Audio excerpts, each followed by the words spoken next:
Ladies and gentlemen, welcome back to another video with Swaggle. And in this video, we're taking a look at GoCollect's hottest comics for the week of February 5th, here on the Swaggle Network, where all we do is talk about DC books, because this list is going to be DC heavy. So buckle up, boys and girls. It's going to be a good one. But before I get into the list, if you guys could drop me a like or a comment or subscribe if you're enjoying the content, helps support the channel, doing those things, I would appreciate it. But let us get into this video here today. Now, of course, I didn't do the disclaimer. What is the Go Collect hot list? Well, the hot list is the books that have moved the most over the course of this last week based on increase in volume of sales. So what books out there in the market are getting really liquid? Of course, this article is written by Matt Tuck. I will put a link in the description if you guys want to do your own reading, but I will break it down for you. And the fifth book that we got to talk about is this amazing one right here. Of course, we're talking about Swamp Thing #1, new to the list this week, now sitting in the 77th slot. And what is the significance of this? Well, of course, this is the book that came out in 1972, written by Len Wein, that would feature the first appearance of the second Swamp Thing, Alec Holland. Now, as we all know, we got the James Gunn announcement where he talked about all of the DC properties coming, and one of the ones he mentioned was a movie for Swamp Thing, which caused all of the Swamp Thing books in the market to move. Most notably, House of Secrets 92, which is the first appearance of Swamp Thing, but also this one right here, Swamp Thing #1. Now, a lot of people don't realize that this is the first appearance of the version of Swamp Thing that we've come to know and love as the character, the Alec Holland version. The first appearance of Swamp Thing in House of Secrets 92 is actually Alex Olsen, and that's not really the character that, we go on to have, the long historic run in DC comic books. So that makes this book right here really very interesting. Now, that's not to say that I think that this book is going to ever be more valuable than House of Secrets 92. I mean, I think House of Secrets 92 has the cover going for it, although this thing right here does have a pretty cool cover if you ask me. And I do think that generally speaking, when you have these situations where it's like, okay, here's the version of the character, but then later on it's the second version of the character, and then there's the third version of the character. Typically speaking, the first version usually still holds the most value, but that's not to say that this isn't a great book out there, early Bronze Age book. And I do think that it had a couple really strong sales, kind of in that mid to high grade range, probably not beating the record prices that we got for this book in 2021, but certainly flirting with some of those values overall. And speaking of values, as we dig into the numbers for this one, let's take a look at them right here. 2,573 universal grades on the census. 9.8s have 35. Fair market value suggested to be at the 5,700 range, but we haven't gotten a sale in quite a long time. So it would really be hard to know what this book would sell for. I mean, we did get one sale back in September at the $5,800 range, but that was at a time, of course, where comic book values were still pretty hot overall. So, it's hard to say, would this book be, trending downward still, based on the kind of more global market conditions, or would this one be getting an uptick because of this announcement? Of course, the record price for this was in 2021 when it had a $7,000 sale on Comic Connect. And as you can see, this is one of those books where, there's been some volatility with it, because generally speaking, there's not that many copies of it, and it really just depends on who is looking at the time. Although in 2021, it does feel like a book that has been trending up. Would be interesting to see what this would sell for today. I mean, maybe you would get a little bit of a bump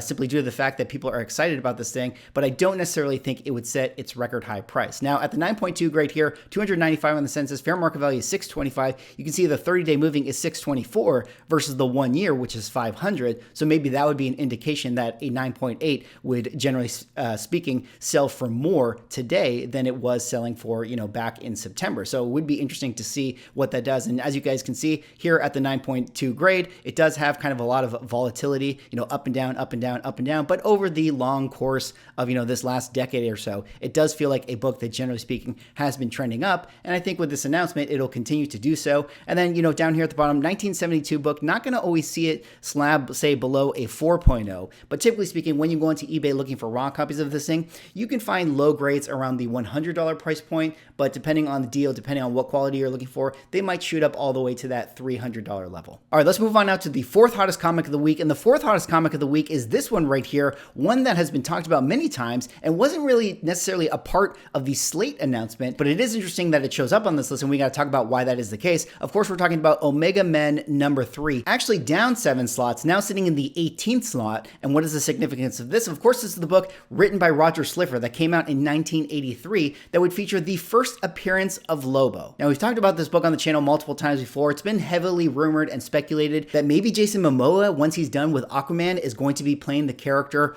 of Lobo in the James Gunn DC universe. I mean, it feels like a lot of the rumors have been pointing to that. Even before we got the James Gunn announcement, that was kind of what was being circulated in the rumor mill. And for that reason, this book had been moving like hotcakes. Everybody was picking up this thing. Everyone was buying this thing. And I do think that one of the reasons why Matt decided to talk about it in this article is simply due to the fact that there has still been a ton of movement for this thing, even though it wasn't necessarily connected to the current James Gunn announcement. I mean, we did see this book fall back 7 spots, but it is still in the 18th slot, which makes it the 18th most bought and sold comic book out there in the market. So there's clearly still a ton of demand for this thing. And there was still a lot of movement for this book, after we got that announcement. I mean, there was maybe people who were deciding to sell because they thought, oh no, we didn't get a Lobo announcement. Therefore, I don't want to hold this book anymore. Or you could say that there was less attention because, we didn't get the Lobo announcement. So there just weren't as many buyers. And that's why it dropped off a couple slots, but still a very desired book in the market. And I do think that once Jason Momoa is done with Aquaman, come the end of the year, that's probably when you can expect to actually have them announce, oh, by the way, Jason Momoa is going to be playing Lobo. I do think that there's a little bit of a PR thing going on right now where James Gunn has to pretend like the movies that are coming out this year for DC still have relevance to what he plans to do. So they have to kind of treat it like, oh yeah, Jason Momoa is our Aquaman. So, there's kind of a lot of that going on, which is one of the reasons why you didn't get the Lobo announcement. But as we dig into the numbers for this one, let's take a look at some of the values here. 7,881 copies on the CGC census. This book kind of hovers around the 14 to 15 range on the swag scale. I do think that it is a book still in the speculative category. I mean, a lot of things are going to have to happen for this book to get to Deadpool levels, but 9.8s right here have 2,663 on the census. Fair market value is $375. 30-day moving is $383, which you can see is up from the 1 year at $338. So a book, again, was heavily spec'd on, when we got to 2021, you see, everything jump up right then. And then like a lot of books did, they had the pullback, they had the correction, and now you started to see it trend back up once again here in early 2023. Now, we're not necessarily at the record levels for this thing, but we are definitely close to it. And it does, sort of beg the question. I mean, once we get, to actual Lobo announcements and trailers and things like that, maybe this book has a chance to kind of break the current value ranges it sits at today. Of course, this is a book that came out in 1983, so you're not going to see it slapped at the low grade, but when you go into eBay looking for raw copies of this thing, typically they sell around that $75 to $100 range. All right, let's go on now to the third hottest comic of the week. And the third hottest comic of the week is one that is probably no surprise to anyone out there.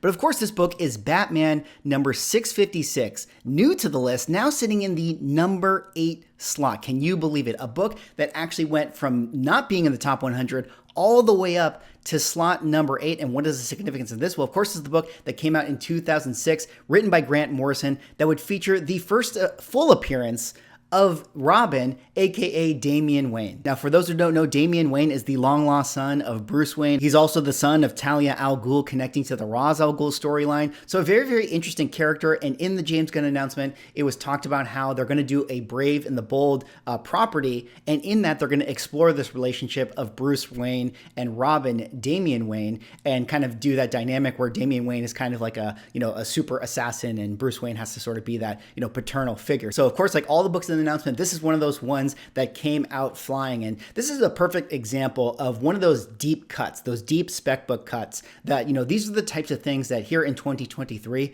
we're really going to see tons of movement for. It's going to be those characters, it's going to be those books that not a lot of people were talking about. I mean, of course, there's people out there who've probably been, talking about this book and speculating on it. And there were a lot of people who called it. But generally speaking, when we think about what characters are going to be coming and what possible characters will be coming, Lobo, for instance, was a more obvious character than, say, Damian Wayne here. So, this is one of those ones that really comes out of the gate. The FOMO flies strong for this book. And that's really one of the reasons why this book can jump all the way to the number 8 slot, because it's going from a place where probably, was selling for like $10 on eBay. And then now, it jumps all the way up to the $100 price point. So definitely really interesting with this one. I'm not going to belabor it because we're going to talk about another book that relates to this character. So let's dive into the values here. CGC Census has this at 868 universal copies. 9.8 9.8s are 437. So definitely a book that has a high 9.8 rate based on, what books have been sent in. I would imagine that over the next few months, we're going to get a ton of CGC submissions for this book. There are a lot of raw copies out there. And if you're somebody who's been sitting on a bunch of raw copies for this thing, you have the ability to print money. I mean, because 9.8s right here have $230 fair market value.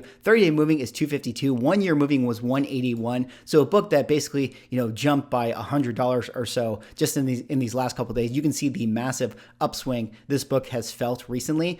It'll be interesting to see kind of where this book levels off. I mean, it is pretty risky overall. I haven't done the ratings for this one on the swag scale, but I would imagine that a book like this would rate pretty low, around that 11, 12, 13 range. I mean, you can see that this book has been very, very flat for a long time, with the exception of 2021, when there were a couple record prices for this thing. And you have to imagine, with the influx of inventory that is going to go to CGC, where is this book ultimately going to settle at? The jury is still out with this one, but a cool book regardless. I mean, it'll be interesting to see where things go with this character in the future. Of course, 2006 book, not going to see it slapped at the low grade, but when you go onto eBay looking for raw copies, typically you can see them being sold around that $70, $80, $100 range. All right, let's go on now to the second hottest comic of the week. And the second hottest comic of the week is another one related to Batman and Damian Wayne. But of course, we got to talk about Batman number 655, new to the list this week, now sitting in the 7th slot. And what is the significance of this one? Well, of course, this is the book that also came out in 2006, that is also written by Grant Morrison,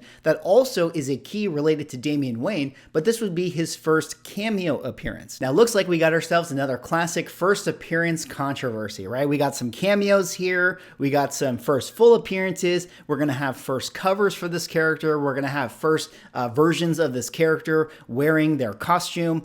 There's going to be a lot of split values for this thing, which is one of the reasons why I do think, these books carry a little bit of risk. I mean, very cool books for sure, very interesting ones to keep our eye on, but if a lot of the values are going to the various areas for this character, it's going to be hard for any of these books to kind of really get ahead of the pack and be the quote-unquote winner book. But, for the time being, this is one of those books that a lot of people have been moving to in the market. Of course, like 656, this is the reason that this book is hot is due to the fact that we're going to be getting Damian Wayne in the DC universe. But remember, if you're somebody out there who wants this thing, I mean, we are still a few years away from having this realize itself on screen. There's going to be a lot of submissions going into CGC. There's going to be probably lots of raw copies out there in the wild. If you can go into LCSs, I'm sure that this book is in their back bins, unless of course the stores have been doing, their due diligence and been, searching for their copies and marking up the prices to what they're going for today. But I do think that there's going to be a lot of stores that have copies of this thing if you're out there. So definitely go hunting in the wild. But as we dig into the numbers for this one, let's take a look at some of the values here. CGC Census has this at 1,934 universal copies, with 9.8s being 954. So an even higher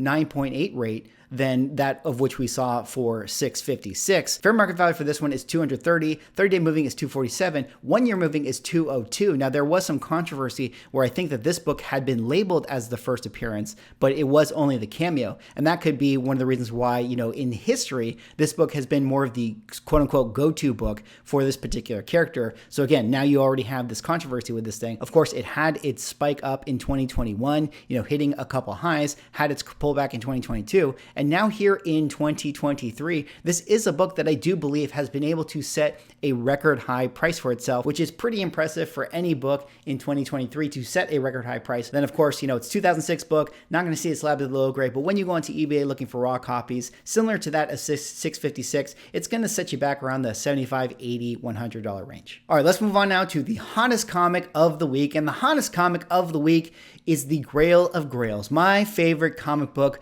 only outside of Darkhawk #1. This one right here, of course, we got to talk about is Booster Gold #1, new to the list this week, now sitting in the #2 spot. You gotta imagine that #1 is probably Darkhawk, but this is the second most bought and sold book out there in the market right now. And what is the significance of this? Well, of course, this is the book that came out in 1986, written by Dan Jurgens, that would feature the first appearance of the character known as Booster Gold. Now, like every other book on the list this week, this is one of those books where, James Gunn had talked about this character getting an HBO TV series, and the market went absolutely bananas for Booster Gold. I feel like this is one of those things where, this was the perfect perfect situation, the perfect storm for a book to have, like, the massive sales that it got. I mean, this is a Copper Age darling, a book that a lot of people have nostalgia for, a book that probably at the time sold pretty well. I mean, this was in a time when, the market was doing really well with comic books. It's a #1 issue featuring a new character out there in the market. I bet there were a lot of collectors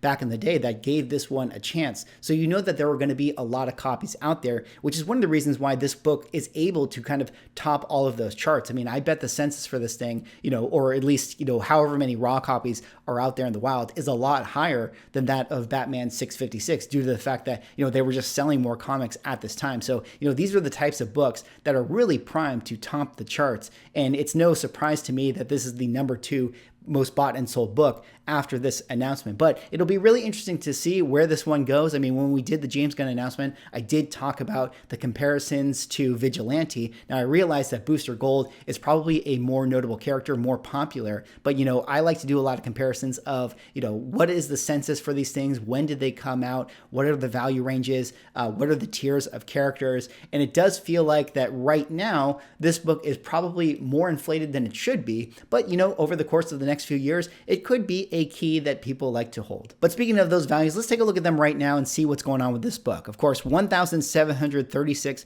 universal copies on the census. I have to imagine that that number, like a lot of the other books we've talked about, is going to grow massively over the course of the next few months. 9.8s have 452 on the census. Fair market value is 450. 30-day moving is 354. The 1 year is 388. So definitely a book that has trended upward. I'm not sure that we got our record high price for this thing. I do think that the record price was set all the way back in 2021 when we had the comic book boom. But you can see, like some of the other books, this is one of those books that over its life cycle has had different times where there were big sales, maybe speculation, but generally speaking, it was also kind of flat. Definitely a book that has eclipsed the $500 price point, which is very, very impressive for a Copper Age book. And then of course, down here at the bottom, 1986, not going to see it always slabbed at the low grade, but when you go onto eBay looking for raw copies, typically you can see them being sold around that $100 price point, maybe a 70 or 80, depending on the deal or depending on the grade that you can find for yourself.